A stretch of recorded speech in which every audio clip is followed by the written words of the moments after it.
Good morning and welcome to the Wavy Digital Desk. I'm Sarah Goode, and today we're going to be talking about college admissions tests like the SAT and ACT. Where do they stand?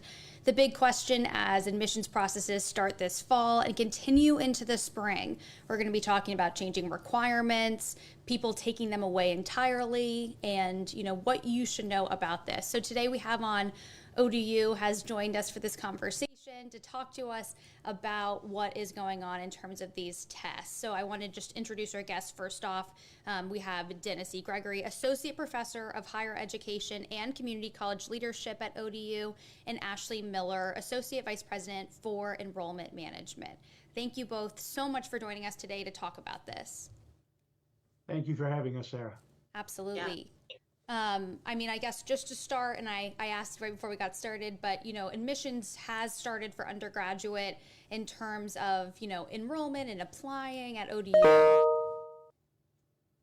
We have actually the common application, which is where we see the majority of our applications come in from, that opened August 1st. So we are still accepting applications well throughout the fall, and then we also accept them on a rolling basis, throughout the spring, depending on how the class is shaping up. So any undergraduate or transfer student is welcome to apply during the fall or springtime. So we welcome those applications to come in. And I point to that to say how relevant it is, but this discussion is going to be more broad about what's happening with college admissions tests, and we'll speak to them and their expertise at ODU. But it's very interesting because as we've seen a shift with COVID, and then over the last few years, it's changed in what people require. It's also changed in how people feel about taking the test, and it's also changed the scores that people are getting on these exams. So I just want to start, the reason this conversation sort of came about is there's been a 30-year national low for the ACT test. And it's not the only one. Obviously, some colleges, it's SAT or ACT. But to have a national low, I guess I'm curious what that means. So just to start, I don't know if Ashley, you want to take this and just talk about, what that looks like to your perspective. Yeah, I think as we're looking at the data, what's interesting about those ACT scores that are on the decline, that they actually started even before the pandemic, but I think the pandemic really accelerated some of the declines that we're seeing. And I think overall, these lend to more macro issues that are happening in education, things that may be, again, around the pandemic, a mental health crisis or a teacher shortage, or the fact that students sometimes just don't have access to the same types of curriculum depending on where they live. So even though that we're seeing kind of these national dips, what I will say here at Old Dominion University, our most recent class that we admitted for, we are actually seeing an increase in the scores among those students who submitted a ACT or SAT. So we're attracting those high achieving students in the door, and we're seeing a little bit of a different trend than I think what is happening nationally. And Dennis, just to follow that, how do you take in these numbers that are coming out? Well, it's really a complicated question. While I would argue that many students are not prepared for college now, I can't say that the lower test scores necessarily accurately reflect that. There have been lots of changes in high school curriculums over the years, lessening of importance on example cursive writing and a lack of focus on technical writing skills such as diagramming sentences and understanding how language works, and the decreasing inclusion of history and civics in high school, the ability to use computers and calculators in math courses, etc. So I'm also concerned that high stakes testing in public schools focuses on the wrong things when we're talking about potential college goers. I do fear that high school graduates have a lowered sense of history, which may contribute to many of the ills in our society and national political life, as well as these lowering scores. These have impacted readiness, in my opinion. Clearly, the pandemic has stunted the learning for many students, particularly those heading to college. So we will likely see these lowered scores nationally for years to come. Also, with the to multiple measures and movement away from standardized tests, it's possible that the student population taking these tests has changed, and that the better prepared students have chosen not to take the test, providing a less well prepared group of test takers. Together, these things have impacted scores. And I'm also concerned about engagement of students in social media, computer speak, computer writing styles, and other things which impact their ability to be successful in these tests. Right. So that sort of leads into the question I was going to ask. People do refer to some of these exams as readiness tests to show how ready a student is going into school. I guess just in terms of how you all take them, is that an accurate measure of what a student sort of brings to the table?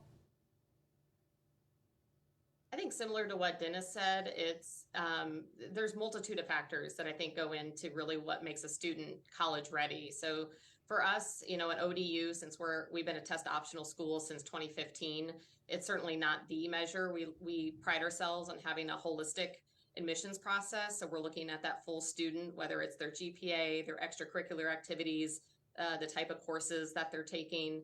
And so we're really trying to, again, look at that full student, that whole picture. And I think for those students who we do find that maybe aren't quite as college ready as they should be, we have a great program, a partnership through Tidewater Community College. It's called our Monarch Ready program. So those students who may not meet that first level of admissions requirements, they can still join the Monarch family by going to Tidewater Community College, picking up some courses, getting to know what it's like to be in that environment, even picking up an associate's degree that they can then apply toward the bachelor's degree here at Old Dominion University. And we feel like that really helps meet students where they are in the community and providing that support to get them ready for that next step. Right. So there's another avenue, if you will, or there's options in order to reach that higher education. Absolutely. Yes. And that's what we want to do here at ODU is have those multiple pathways to success for students. And for Dennis, you look at this a lot and you look at higher education and sort of people going into higher education. For you, I think actually, so Dennis and I spoke last time about, different, people going into, we talked about the workforce, at least in our conversation, but there are different views of getting into higher education. And so, I guess the question is too, with SAT and ACT, are less people looking to go straight to college? Are less people taking the test? I haven't seen the figures as to the numbers of people taking the test, but I would imagine that with institutions looking more broadly, as Ashley has pointed out, that there probably is a drop in the number of people taking them and a much different demographic among those students who are taking the tests. As Ashley's pointed out, institutions try to look at a broad perspective about who their students are, and they're coming from different backgrounds and different preparation programs in their various high schools. And there are all these multiple measures that the admissions officers look for today are critical. And as Ashley also said, coming up through the community college to transfer, coming directly out of high school, older adult students coming into higher education that might not have done so before. All of these things have an impact on what our incoming freshman class looks like. And Ashley, for you, in terms of these tests, I guess, is there another thing you all are talking about, a well-rounded person, but is there more weight placed on grades right now? Is that where you all want to see those numbers? I think even though, again, we're looking at holistically, that full student portfolio, because, during high school, they're taking 3.5 to 4 years to really build and show us who they are. But we do see from other research, if you want to look at what's the best predictor of persistence throughout college, it is more the GPA, because again, that shows that student is putting in the work every year. It also matters, though, the access they have to certain curriculum and certain courses. And we know that students maybe from lower socioeconomic status, or if they live in a rural area, they can't help those things. And so they just may not have the proper access or resources to some of those courses. So we do look at GPA since we are a test optional school, but we're also, again, looking at all those other great factors that go into what makes that student a right fit for Old Dominion University. Right. And those sort of disadvantages or factors, depending on maybe where you live or what you have sort of available to you, that has been a criticism of these tests like the SAT and ACT for years, saying, people can afford to take it more than once, people can afford for the tutoring required, to find the best tips and tricks to sort of take these exams.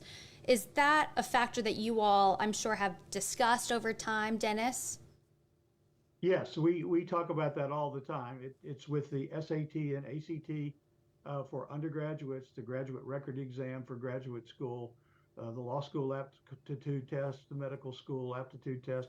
All of those tests are issues that we think about and look at for in many different ways. The value of admissions testing has been questioned for many years. There have been concerns about the value of the test and their applicability across race and ethnicity and socioeconomic status, as you mentioned. Recently, many institutions have just gone to this test optional approach. And while much of this change began around the time of COVID for many institutions, the pandemic seems to have exacerbated that movement, and particularly at the most selective institutions who really have to look at all of these measures to select a class out of a huge number of applicants. And that's interesting too, because you mentioned sort of the broader reach, right? There's other exams throughout your life, depending on what other higher education opportunities you take on, where this sort of can be a problem for, multiple careers and multiple areas of study that you want to get into. Ashley, you all are test optional. There are schools that have completely taken it off of their list of things that they take a look at. I think California schools are one of those. Is it something that you all, and I'm sure it's not, but you would never, the fault isn't on the student, right, for not taking it. So is it used as a boost perhaps to a student if they do great on the score, but obviously is not taken into consideration at all if they don't? Sarah, I think, yeah, you bring up an excellent point that, we have nationally, I think more than almost 1,800 schools that have adopted this test optional policy. And so for us here being test optional since 2015, we know students are more than their score. And so for those students who do submit, because we still have some that do, it helps them when they're trying to get more competitive type of scholarships. And some of those scholarships do require an SAT or SAT score. So for that part of the puzzle, those are students that will submit.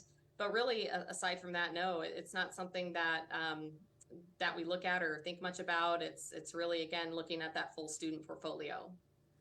And that's interesting. I mean, I think, there's been a lot of talk about college admissions recently, and especially as things change, because the SAT did change, about 2016. Dennis, you have some history for us, about these tests. Do you mind just sharing sort of the background of some of it? Sure. The SAT was first offered back in 1926 by the College Board. The Educational Testing Service was created in 1947 by the College Board, the Carnegie Foundation for Advancement of Teaching, and the College Entrance Examination Board. The Educational Testing Service prepares and administers the SAT for the College Board. The ACT was created in 1959 and is administered by the American College Testing Corporation. These tests are, as you've suggested, designed to measure the skills developed by students that prepare them for college. And, that readiness aspect, they're designed to sort of test how you're ready.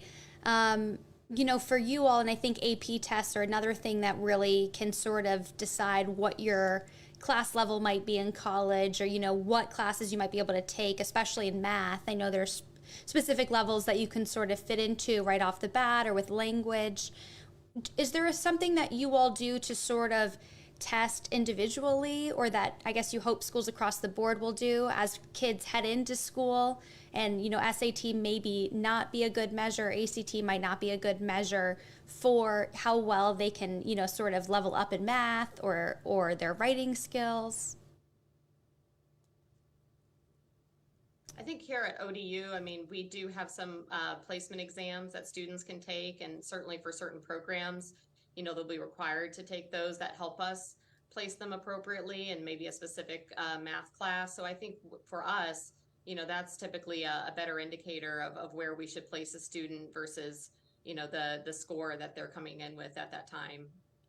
Right. So having those individualized tests that you all feel that you want to give to your students, at school when they're coming in to sort of fit where they might be best. Exactly. Okay. Yes, because we want them to be successful when they're here, and we want to help them be successful. And the other piece of this I want to ask about is, there's always been a case of people who have great grades, they have great extracurriculars, everything, but the testing, that has been the problem. Whether they feel they're a bad test taker, we know that stress can really impact sitting in that room, especially with hundreds of people taking the ACT, SAT. Is that something you're hearing as well, that, this actually could help students sort of thrive or maybe look better to colleges because they don't have that perhaps worse test score on their application? Dennis, I'm sorry, I don't know if you want to go for this one, but Sure. Yeah, I certainly agree that taking standardized tests does cause students many obstacles they face, and that there are some people who are better at taking standardized tests than others. But as we look at the demographics again, students from lower socioeconomic backgrounds face all kinds of financial obstacles about that as well. And there are different approaches that we think can be taken. In addition, students with disabilities are also put at a disadvantage when they're taking the test. As I said, some people test well, some people not so well. There's fear of mathematics section due to perceived math anxiety. Also, as I said, students with learning disabilities may suffer as they prepare and take these tests. So, as a simple answer, I'd say that high school grades are generally a better indicator of readiness, but poor curricular preparation may also be a contributor to becoming a bad test taker. In my view, multiple measures to examine students is a much better way than relying on test scores alone. right. And then I guess this leads to a question. It's a big question. I don't know if it can be a yes or no necessarily, but if we can sort of break down, are there still a benefit to these tests? Is there still something positive that can be taken out of them? Ashley, I don't know if you want to go first for Yeah, this. that's quite a question.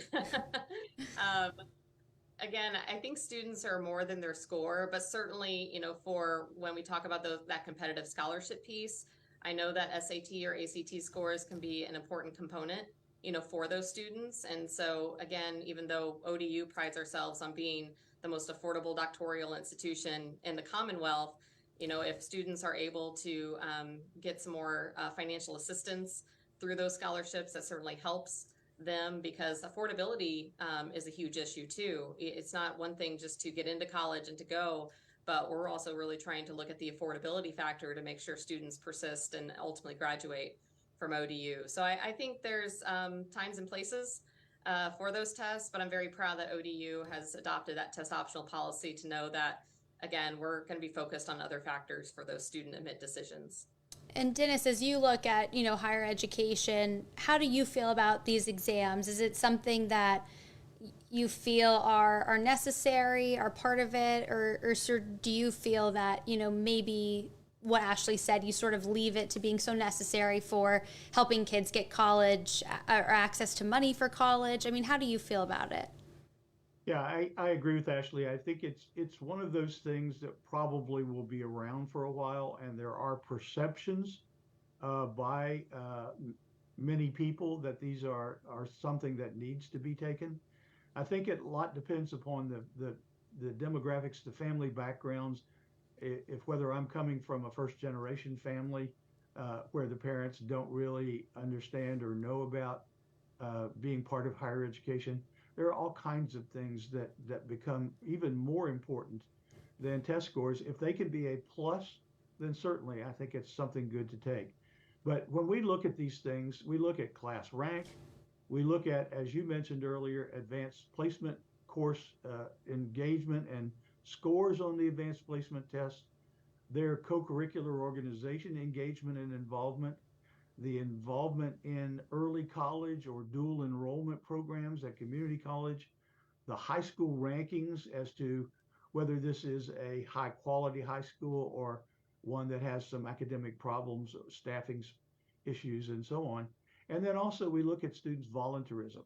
And we find that many students who volunteer and engage in activities in addition to their academics and do well in their academics are better prepared for college than those who don't engage in these kinds of activities. That's interesting. So you both are sort of saying the same thing throughout the conversation. It's more holistic now, I guess, or it's more about the whole person on the page. Not that it wasn't before, but sort of as these tests become more optional, it might force some colleges to look at the whole person, but for you all are looking at it as a whole measure of the person. So what you just said about community service, and Ashley, what you said earlier as well, taking into consideration those extracurriculars, the grades, who the person is. Absolutely. And then just one more question that came up when Dennis was speaking about, the necessity of the test, but you also have international students at ODU, and a lot of people do. And a lot of people have students that are either bilingual or they have a different first language. For those students, I mean, this is not, and it's probably translated, but these are not exactly the measure for those students coming in either, as they've had different requirements, throughout high school. Yeah, it's really interesting to look at the backgrounds of high schools and what higher education institutions at other countries are looking for, and that varies widely around the world. I had the privilege of being a Fulbright Fellow in Portugal a few years ago and spending time studying the countries in Europe and what their higher education institutions look like. But you're absolutely right that students are often coming in with language issues that they have to overcome and learning. I can't imagine how difficult it is to have to go through college using English, which is a second language for you, and all of the things that the language puts there in front of you as obstacles and changes.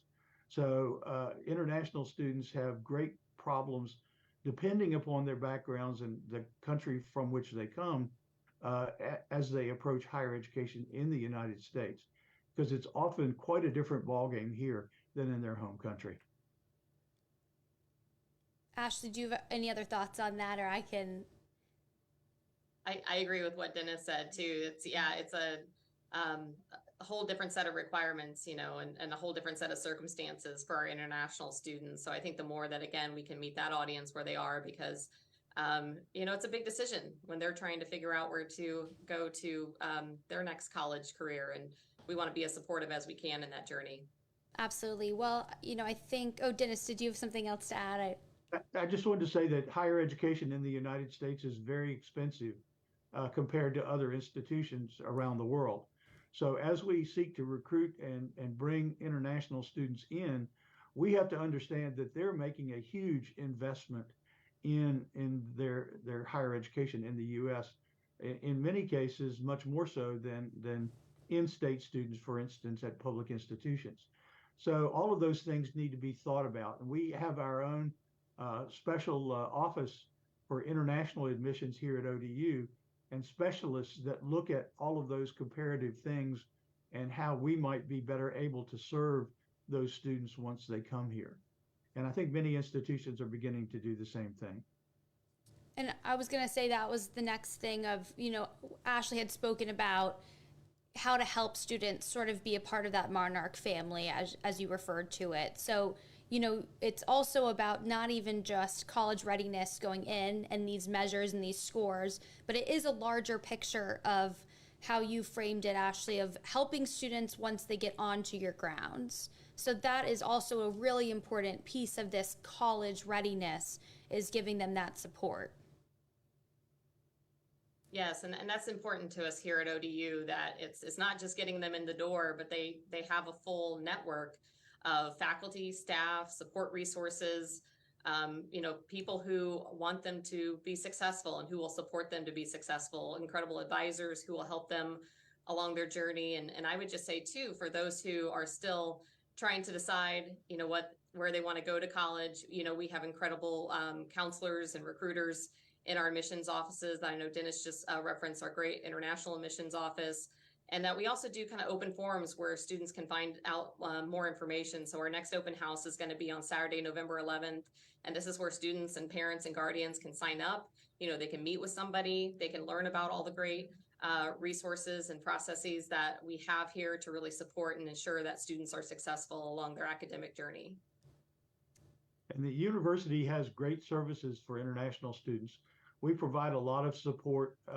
We have a designated office in the C's division that works with international students. And I and many other faculty have the privilege of working with those groups to try to be supportive of international students. And I know that's across the board here at the university, that we really spend a lot of time, a lot of effort, a lot of thought going into how we can support all students, but particularly international students who face these additional deficits and problems that American students don't face. Absolutely. Well, thank you both so much. I think and I've taken so much of your time, but as we wrap this up, I guess my last question before we exit is, what is your advice to sort of students applying, whether it be to ODU, but just across the board, and sort of taking these exams and getting ready? I guess that goes for high school juniors as well, that are maybe thinking about taking that test ahead of everything in the summer. But, is it just to be as well-rounded as possible, sort of going into the college admission process? Is it to be yourself? I mean, what should they know sort of going into this? I would say my advice to parents and families and students as well is, be yourself, do your research, ask good questions, and really try to find the place that is the best fit for you, and know that there's multiple paths to success. So even if you don't necessarily start at a four-year institution, there's the opportunity again to start at community college or other avenues that will get you college ready. And so I think that for those students and parents and families that are still trying to kind of make a decision of whether they take tests or whether they should enroll in AP courses or dual enrollment or pursue this volunteer experience, just be open-minded that for the admissions process, we're going to look at you holistically, and we're going to make those decisions based on everything that you're bringing to the table. And that success could look very differently depending on who you are and where you're from. Yeah, I would agree with that. And I think one of the things I would recommend too is that people who are thinking of going to college start working early. Think about the engagement that you want to be part of. Think about the institutions from which you might want to choose. We're very lucky here in the Hampton Roads area in that we've got 2-3 community colleges and several other four-year institutions of a variety of types. We have HBCUs, we have private institutions, we have public institutions. And so students can kind of go around and do informational interviews, can go and look at the institutions that are here in Hampton Roads or elsewhere around the Commonwealth, and decide what kinds of institutions are their best fit there. When I was a high school student, I knew that I wasn't prepared to go to Virginia Tech or other large institutions, so I started at a small private school. And I think that's something that every institution and every student and every family needs to think about. What is the best fit? Do you want to be at an HBCU, or if you're a person of color? Is that something that's a good fit for you and something that helps you? All of these things need to be thought about early, and beginning the process, getting advice from your high school counselors, talking to people who are currently students at the institutions to which you think you might want to apply, coming to visit early on, not necessarily on a formal admissions visit, but just to come to a football game, come to athletic events generally, come to see some of the activities, the plays, the musical performances, the other things that we do on our campuses, to see what kind of fit you have with that particular institution. Well, thank you both so much. And I think that is extremely good advice, because as much as you want to be accepted to colleges, it's also about finding that best fit for you. So thank you both so much for speaking with me today and for the advice you gave. I really appreciate all the time and sort of, not debunking, but sort of going through the process of what these test scores are and what does it mean right now. You're quite welcome. Yes, thank you. And thank you to everyone watching. There'll be more information on wavy.com that will link to some of the information that we were discussing at ODU and some of the, news around the country about testing and so forth. So thank you so much for joining us today.